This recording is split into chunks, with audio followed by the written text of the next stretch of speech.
The dark reality of Josh.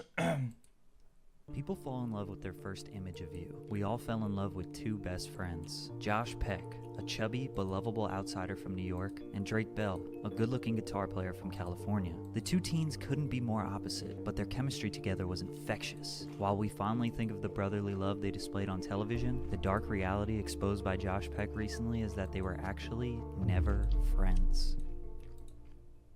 Let's take it back to where Drake and Josh first met, The Amanda Show. This sketch comedy show is basically Nickelodeon's version of Saturday Night Live starring Amanda Bynes. The show was wildly loved by Nickelodeon fans. Drake Bell was a regular character since the very first episode in 1999. Josh wouldn't become an on-screen regular until seasons 2 and 3. Slowly, Does it matter? It absolutely doesn't. Integrated in the show, and those two had some iconic sketches that we still love today. Drake wasn't very fond of Josh in the beginning because he was the only boy on the show, but they had very similar interests in old movies and comedies. They would bounce funny ideas off each other and quickly develop. Never seen a chat watch this as a kid. I watched this. Great and I was chemistry. friendship. The producer Dan Schneider got some pressure from the network to come up with another buddy comedy just like Keenan and Kel. While filming one of the last episodes of the season where Drake and Josh fight over a shrimp, Stephen Malaro, who was a writer on The Amanda Show, walked over to Dan and was like, "Those two guys are your buddy comedy right there." 6 months later, Drake and Josh was born. Make sure you're hydrated while watching this video. Cheers, Drake Bell and Josh Peck. They've grown up on The Amanda Show, battling lobsters, fending off frog puppets, and getting beaten up by girls on a regular basis. So what's next for this dynamic duo? Their own show. Nickelodeon presents Drake and Josh in Drake and Josh. You will notice in this video how all the tropes, storylines, and character traits in the Drake and Josh show turned out to be the exact opposite of how their real-life futures went. Josh went on to be a very successful, popular, and handsome actor. Megan, aka Miranda Cosgrove, went from evil little girl to sweet, unproblematic, successful actor. And Drake went on to plead guilty to child endangerment while still struggling to get his music career off the ground in America. Drake Parker and Josh Nichols were two brothers bound by their parents' marriage, forced to live in the same house, go to the same school, hang out with the same friends while having totally opposite personalities. Josh was the hefty, emotional dork, while Drake was a smooth-talking ladies' man who led a rock band. The first season was a little more typical to any sitcom, coming up with catchphrases and basic plot lines. Luckily, the show got much better after season 1. They consistently got themselves in ridiculous situations and had to either work together or against each other to get out of them, like when they came up with a master plan to sell Gary Coleman grills, which got them in jail, versus when they were fighting each other over a foam finger. In the beginning, it was very common that Josh was the butt of the joke. I mean, it's very easy to pick on the overweight, goofy kid. Drake, on the other hand, would often be the bad guy. He was lazy, rude, and self-centered. He wouldn't stand up for his brother Josh. He would hang out with girls and friends without him, and basically had a hard time accepting Josh as his brother. As the seasons went on, the audience loved them both. Josh was not a punching bag anymore and sort of just the sweet, jolly brother who was there for Drake no matter what. Plus, he had lost a lot of weight by the last season, so the fat jokes didn't really work. Guys, as a kid growing up, chat, since I live in Canada, for some reason, since I had these shows translated to us, right? I was watching these things, and I just thought that American high schools all look like that. And I was in this bumfuck nowhere Quebec bullshit, and we're just this broke ass nobody territory, dude.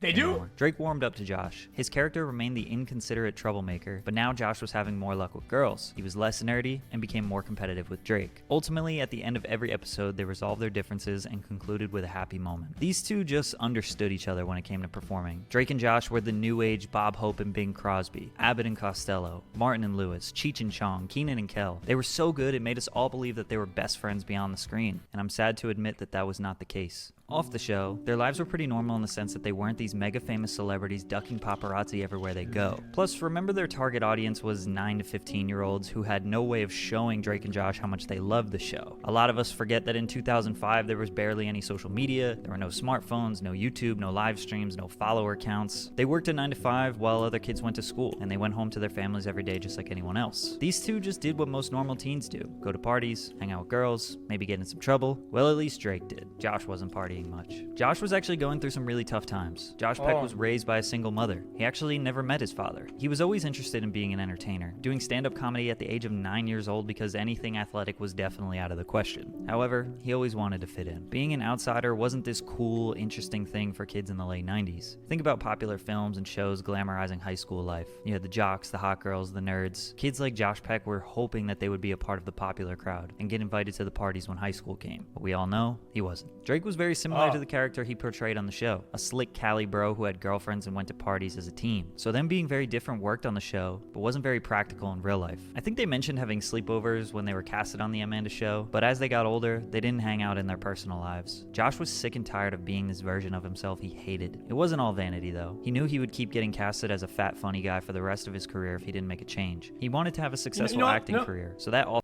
at least they fit in their role of being the age of what they're portraying, at least for most of the seasons.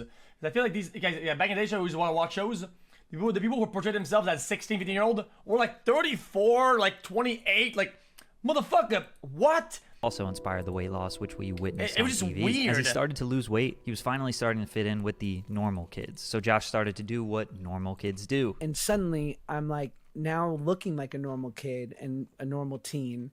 And I'm like, oh, they do drugs, and that's normal, and they go to house parties, and they go to clubs. Josh started acting more like Drake's character, but in real life. It was a double-edged sword. Obviously, he was being accepted socially, but being heavily addicted to drugs was the price he had to pay. By the time they were both 20, Drake and Josh was over. Their relationship, it's complicated. Drake loved his time spent on the show. It was what he always dreamed of. His dad raised him on buddy comedies like Dean and Jerry, Abbott and Costello. Once he met Josh and they got their own TV show, he was living his biggest dream. Plus, he was absolutely adored by the Nickelodeon world. Taking a look at this list of Kids' Choice Awards, which is pretty much the biggest thing you can get as a Nickelodeon star. 2006, Favorite TV Actor, Drake Bell. 2007, Favorite TV Actor, Drake Bell. Damn, 2007, kinda Best went hard. TV Actor, Drake Bell. 2008, Favorite TV Actor, Drake Bell. It was very clear that Drake was the star and Josh was the co-star, despite Josh being funnier and more... That sucks, because Josh was good, yeah. Guys, is it because he was more handsome or fit more boxes overall? But it had to do with performance? memorable in almost every aspect. Drake had full intentions on moving forward with his career alongside Josh, doing more movies and TV shows together just like the buddy comedy duos he idolized. Josh had other plans. Drake was never aware of what Josh was going through behind the scenes. Josh wanted to move on from the show. He was known as the fat funny punching bag, who brought way more comedic value to the scene. When we watch these old episodes, we feel happy. Josh sees an underappreciated, depressed, overweight, and insecure child hiding his true feelings from everyone. So he took his own route. Immediately after Nickelodeon, he got a voice acting role as Eddie in Ice Age, got to star in the film The Whackness, which premiered at the Sundance Film Festival and was critically acclaimed. He basically stayed busy every single year since then, having a film or TV role, including the Fox sitcom Grandfathered, where he was a star alongside John Stamos. He became one of the most popular creators on Vine, which is where he would eventually meet David Dobrik, the Paul brothers, the Vlog Squad, and become a popular influencer on YouTube with millions of subscribers. Drake hung around Nickelodeon a little longer. He did star in a terrible Superbad remake movie called College, as well as a poorly received spoof comedy superhero movie. After that, for the next decade, a few small roles in a bunch of random movies that you never heard of. His career stayed alive because of consistent TV work given to him on Nickelodeon. He did tons of different voice acting roles and one-off shows throughout the years. His music career is actually very interesting. Disney knew how to set up their actors' music careers, whereas all Nickelodeon music careers struggled. Drake has no gold or platinum records in America despite releasing music consistently for the past 17 years. But if your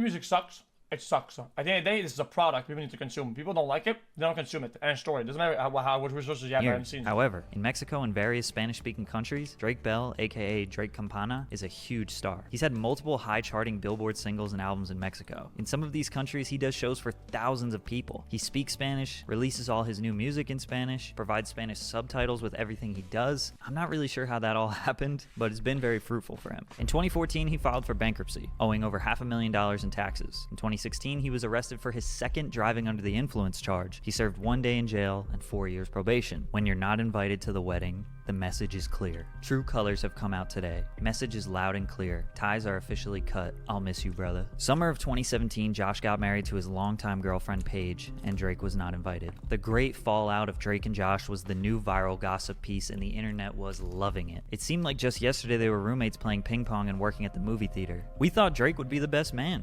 Turns out, he didn't even know about the wedding. The story blew up bigger than Drake could imagine. Thankfully, a couple months later, they made up and did some YouTube content together. Back together again. We're all good. Then they both spent the next year or so doing press for other projects, and people just kept asking about the marriage incident. They had already publicly made up, but I guess interviewers wanted the drama. In 2018 and 2019, they made a number of different content pieces together, and it really seemed like their relationship was as good as it can get. Guys, we're together. What else do you want? What's happening, everybody? In 2019, Josh came up with the idea to do a reboot of their classic show. The name of the reboot, Josh and Drake. When he reached out to Drake to read the script, things got weird. The idea was that Drake was going to be a failed musician and Josh was a successful real estate agent. They were basically parodying Drake's real life as a musician in Mexico, while Josh's character was a totally made-up life. Maybe they were trying to get back at Drake because his character was originally the cool guy and Josh was the loser. The opening line in the very first episode was supposed to be, "Hug yourself, kid," instead of their trademark saying, "Hug me, brother," which would have just been a slap in the face to the fandom. Then it transitions to Drake in Mexico performing at a quinceañera for the daughter of a drug cartel leader, where they are all drinking and doing hard drugs, which leads to a gunfight, and then they don't want to give Drake his money, which is all a super stereotypical way that Americans convey Mexican culture in Hollywood. Drake didn't want to do the Drake and Josh reboot without making some creative changes because he didn't want to disrespect his Mexican fans. Josh wouldn't let Drake make those creative changes, and shortly after that, Drake started getting into his legal trouble. Wait, in 2020, what? Drake was outed by his ex-girlfriend Melissa on TikTok about how abusive he was in their past relationship, which went pretty viral. Drake denied all claims of physical abuse but admitted he could be verbally abusive like a lot of couples get during a fallout. This story led to multiple other accusations, including one that would make the courtroom. He pled guilty via Zoom to a felony attempted child endangerment and a misdemeanor charge of disseminating matter harmful to juveniles in June of 2021. But Drake was accused of much worse, including sending explicit pictures and engaging in sexual activity with a minor. However, he only admitted guilt of sending text messages that were sexual and then stopped once he was aware of the victim's age. The situation is definitely creepy, and there are a lot of other factors to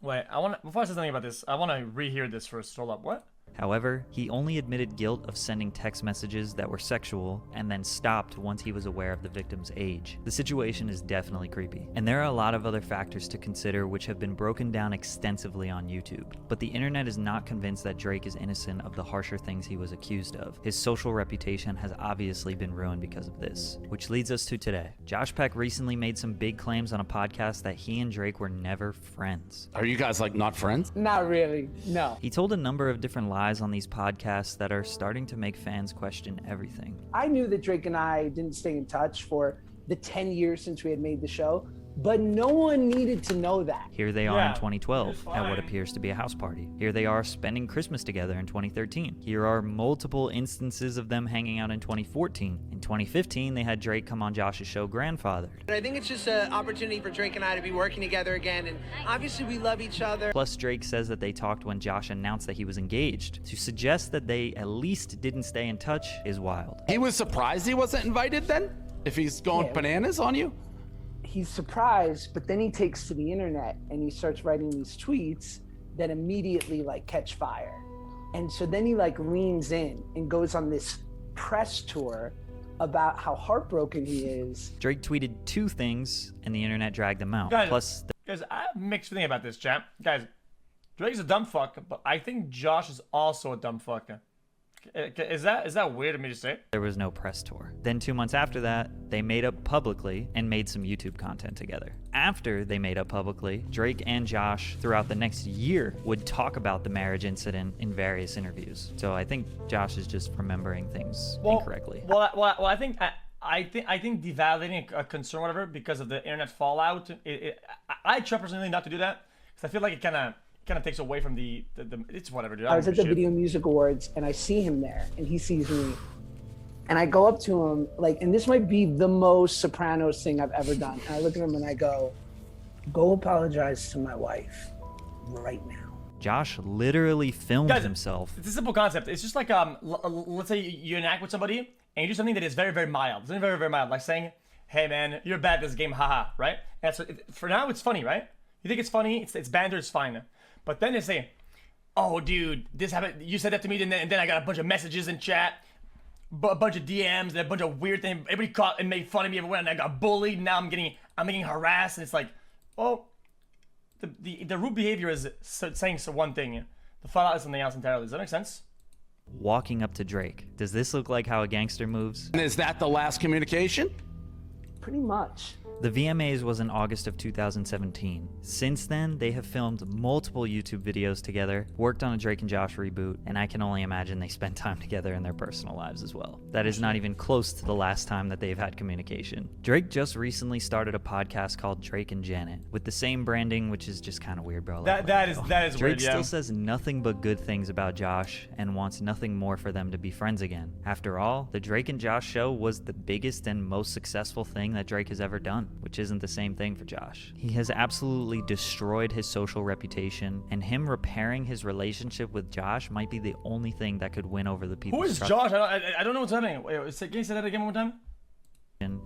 Which isn't the same thing for Josh. He has absolutely destroyed his social reputation, and him repairing his relationship with Josh might be the only thing that could win over the people's trust again. However, it's pretty evident that Josh wants nothing to do with Drake. While he may be lying about them never being friends, he has made it very clear that since the show ended in 2007, he wanted to no longer be the secondary character, the fat funny guy, Drake's sidekick, and he worked extremely hard to build a career off his comedy and create a vision. Who could have ever guessed that their real life situation would turn out exactly like the episode Josh has done? Come on, dude, I said I was sorry.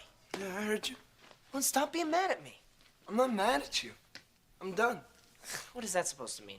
I don't want anything to do with you anymore. Josh, what? Look, I'm sorry. Well, look, let me finish, okay? I was Jesus. wrong, okay? I was wrong. What do you mean? I need you more than you need me. I need you way more than you need me, all right? I'm sorry. I just need you to understand that... Sorry, Josh, I'm sorry. Well, yeah. This solidifies it for me, dude. I think Josh and Drake are both weird. I think they're both odd.